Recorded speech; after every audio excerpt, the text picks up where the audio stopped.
যোৰহাটত সেই 4জন মানুহক বেলেগ বেলেগ সময়ত থকাত এবছৰ দিছোঁ এনেকৈ সেই তিনিজন মানুহক ফাঁচীৰ কাঠত উঠাওঁতে যিখিনি কৰিব লাগে সেইখিনি মোৰ দ্বাৰাই কৰা হৈছিল আৰু মই তেনেকুৱা সেই ঘটনাটো সেই ফাঁচী দিনা ঘটনাটো এতিয়াও মনত থাকে বেয়াও লাগে কিন্তু দোষী সাব্যস্ত কৰি পেলাই উপায় নাই আইনৰ অৱস্থাত তেওঁলোকৰ ফাঁচী হৈছিলে সেইটো এটা আৰু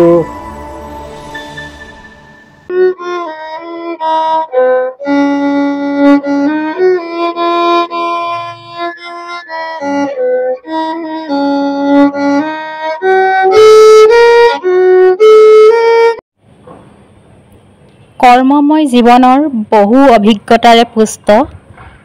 এজন অৱসৰপ্ৰাপ্ত চৰকাৰী বিষয়াৰ মনৰ অনুভৱ অভিজ্ঞতাৰে ভৰপূৰ তেখেতৰ বিষয়ে তেখেতৰ বৰ্ণময় জীৱনৰ বিষয়ে আমি জানিম সৈয়দ হাছিনুৰ ৰহমান মোৰ যোৰহাটতে ঘৰ আমি আছিলোঁ যোৰহাটৰ আমাৰ প্ৰথম ঘৰ তাৰ পৰাই তাতো শিক্ষা গ্ৰহণ কৰিছিলোঁ তাতে মই মেট্ৰিক পাছ কৰিলোঁ তাৰপিছত ইণ্টাৰমিডিয়েট আৰ্টছ তাতো পৰীক্ষা দিলোঁ সেইটো এইবাৰ গুৱাহাটী ইউনিভাৰ্চিটিৰ পৰা তেতিয়া মই তাত 6ষ্ঠ পজিশ্যন পাইছিলোঁ 6th পজিশ্যন পাইছিলোঁ ইন অৰ্ডাৰ অফ মেৰিট তাৰপিছত মই JB কলেজত BA অনাৰ্ছ পঢ়িছিলোঁ ইকনমিক্সত তাৰপিছত মই এখন ভাল ইনষ্টিটিউটত ছিট পাইছিলোঁ গৈছিলোঁ এডমিশ্যন লৈছিলোঁ দিল্লী স্কুল অফ ইকনমিক্সত কিন্তু সেইমতে HS পৰীক্ষা হ'ল HS পৰীক্ষাত মই দিলোঁ আৰু কিছুমান মই HS পালোঁ কাৰণে মই পঢ়াৰ বেছি নহ'ল গতিকে মই তাতেই HSত পাছ কৰি মই জইন কৰিলোঁ কামত বেলেগ বেলেগ ঠাইত ডিব্ৰুগড় যোৰহাট তেজপুৰ এইবিলাকত জইন কৰিলোঁ তাৰপাছত শেষত মোৰ কলিকতা অসম ভৱনত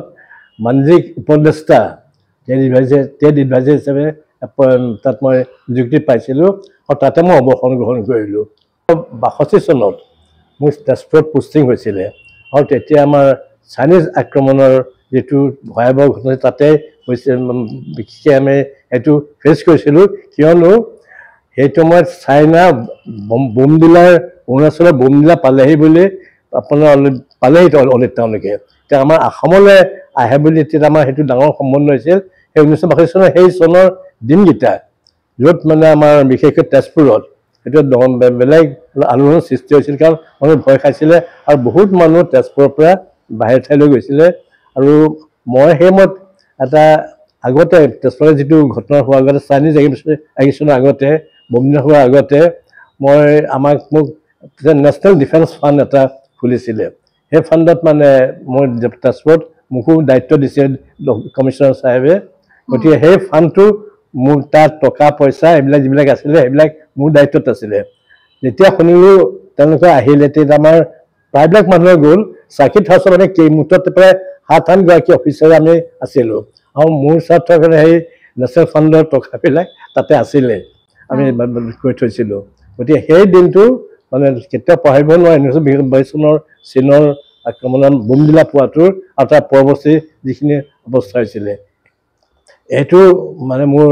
জীৱনৰ প্ৰথম সেইটো ছাৰ্ভিচৰ আপোনাৰ প্ৰথম মানে এটা অভিজ্ঞতা তাৰপাছত আমি বেলেগ বেলেগ ঠাইলৈ যোৰহাটলৈ আহিলোঁ যোৰহাটত আহি মই এটা খালি নতুন কথা এটা মই পালোঁ প্ৰথমবাৰৰ কাৰণে বহুত বছৰ পাছত যোৰহাট জিলাত ফাঁচী হৈছিল ফাঁচী সেই ফাঁচীটোত প্ৰায় 4জনমান মানুহ মই কাৰ্যকৰী তাৰমানে মই যোৰহাটত মেজিষ্ট্ৰেট হিচাপে আছিলোঁ মোৰ আৰু বিশেষকৈ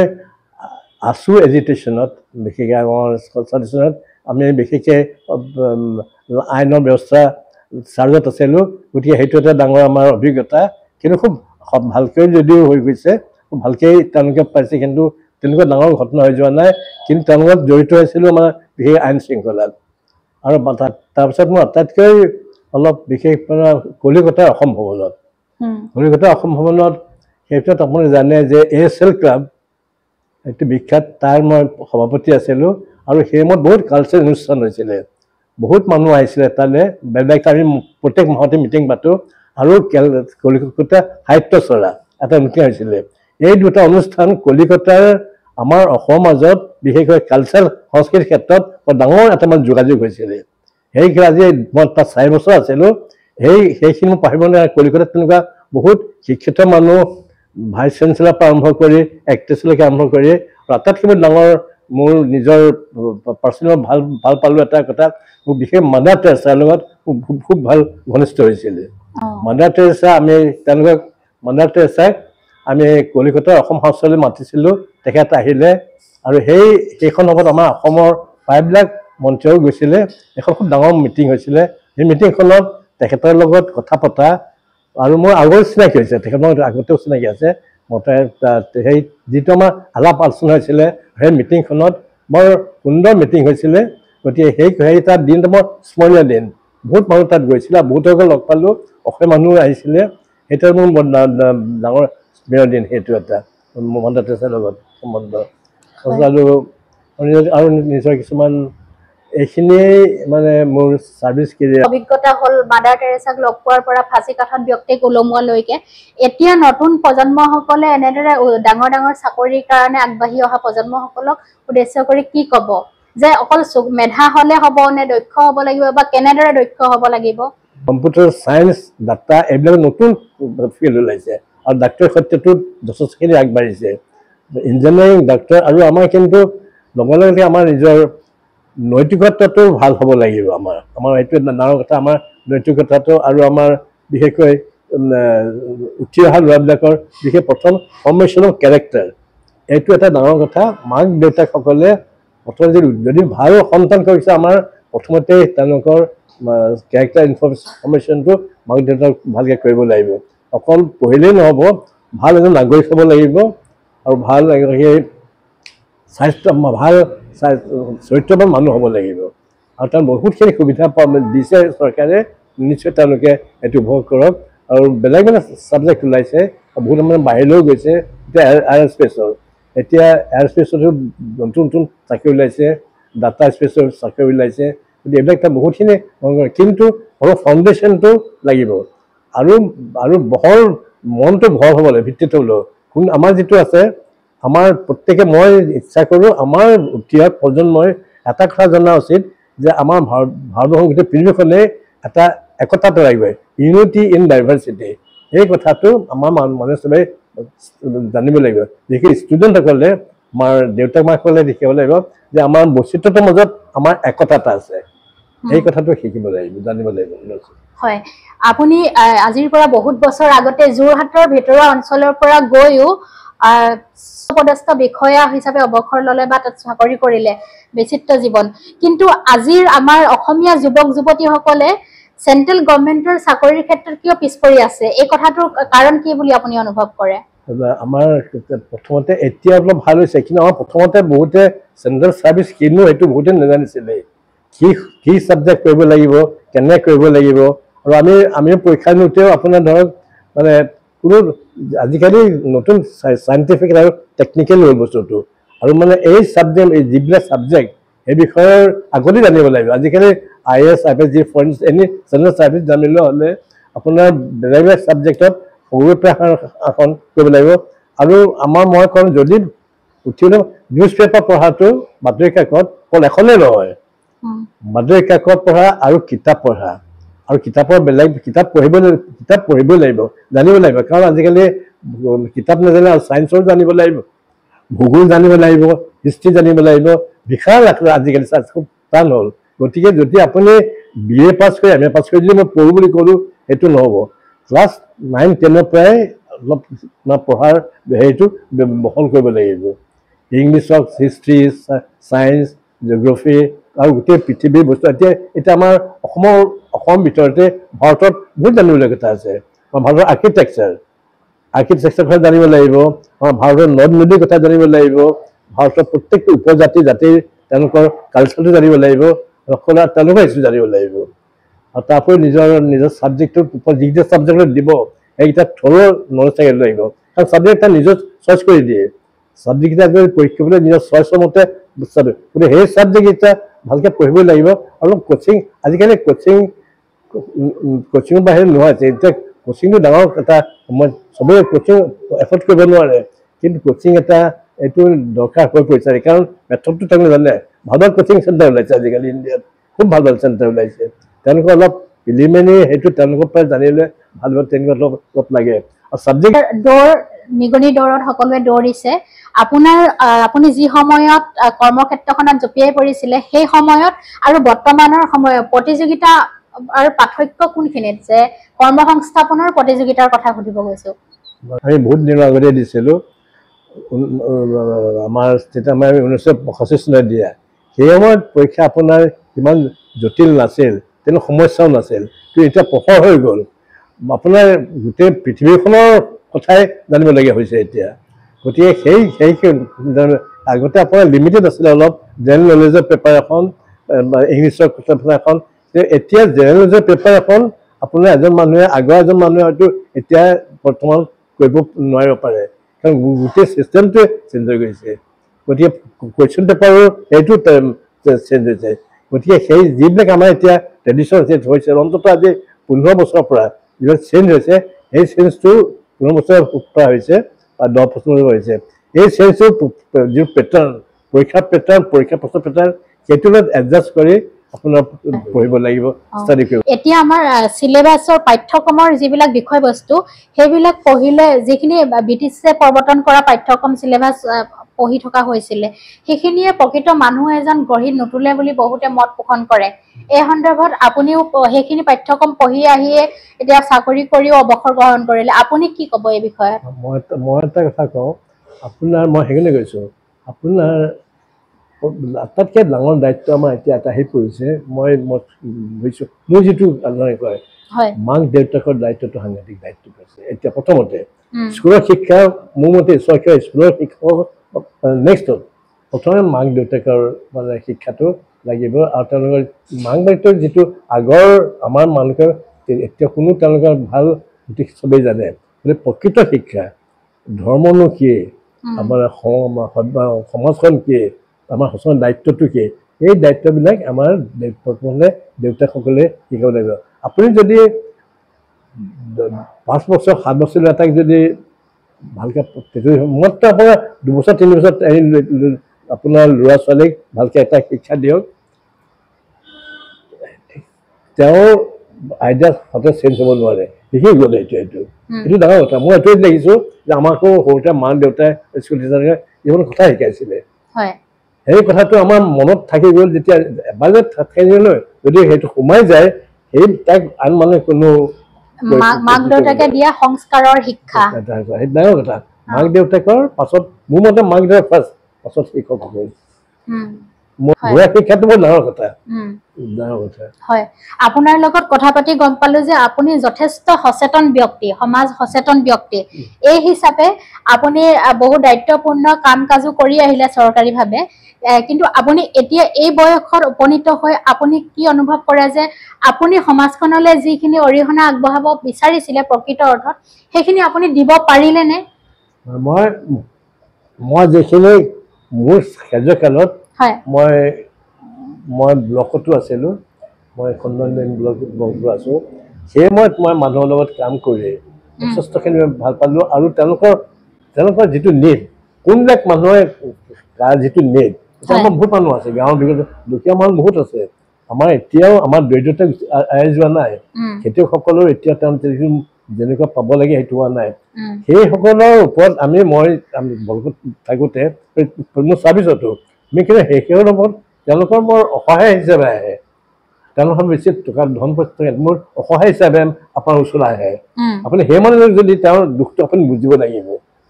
আৰু সেই তেনে উপায় আছেতো, এতিয়া চৰকাৰে বহুতখিনি আঁচনি দিছে, ইমান আঁচনি দিছে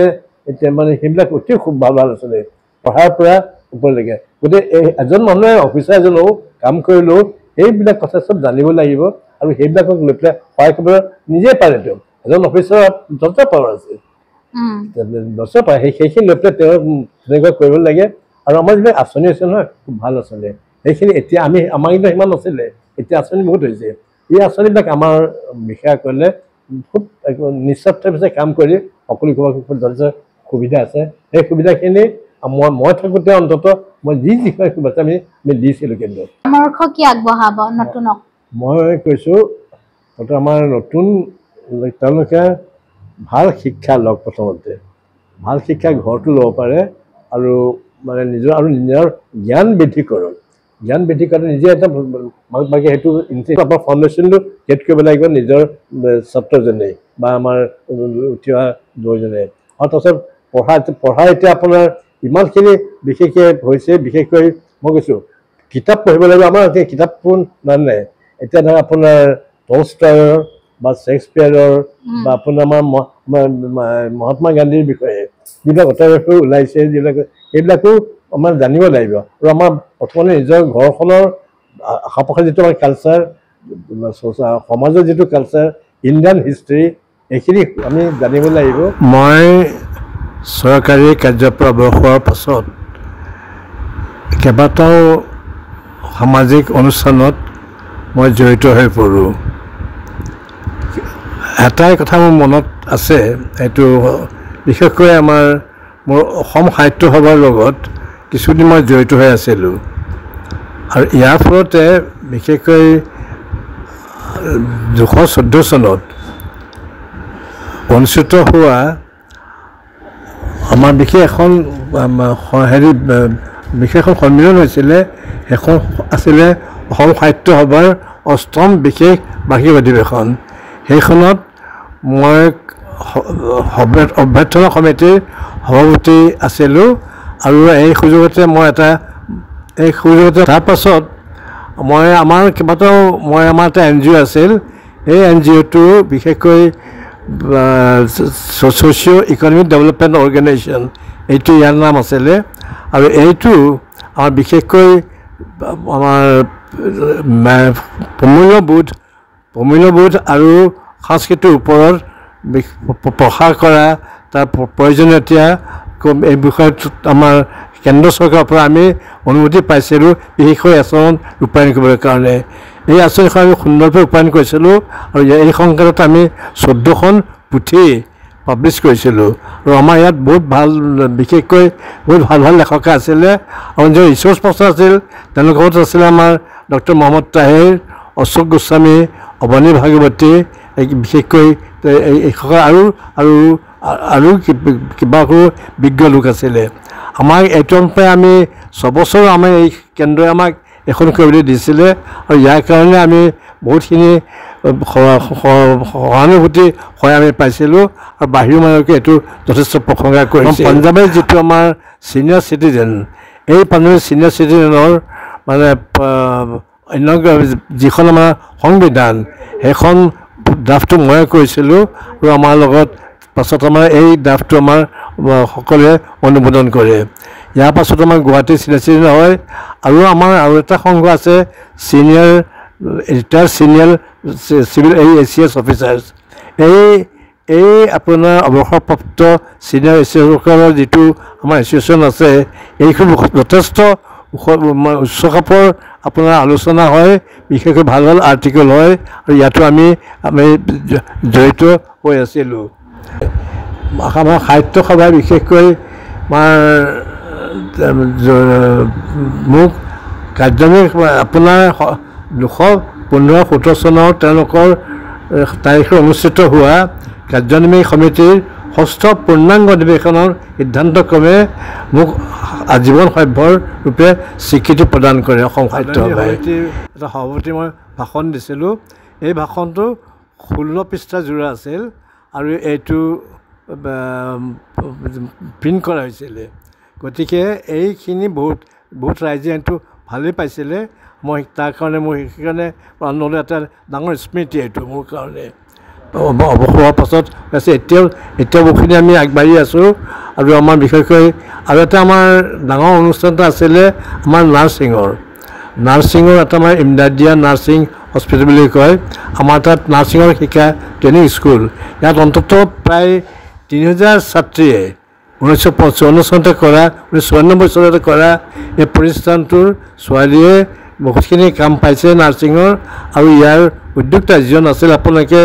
মই কওঁ তেওঁ ডক্টৰ ইফতিকাৰ ৰহমান তেখেতৰ লগতে তেখেতক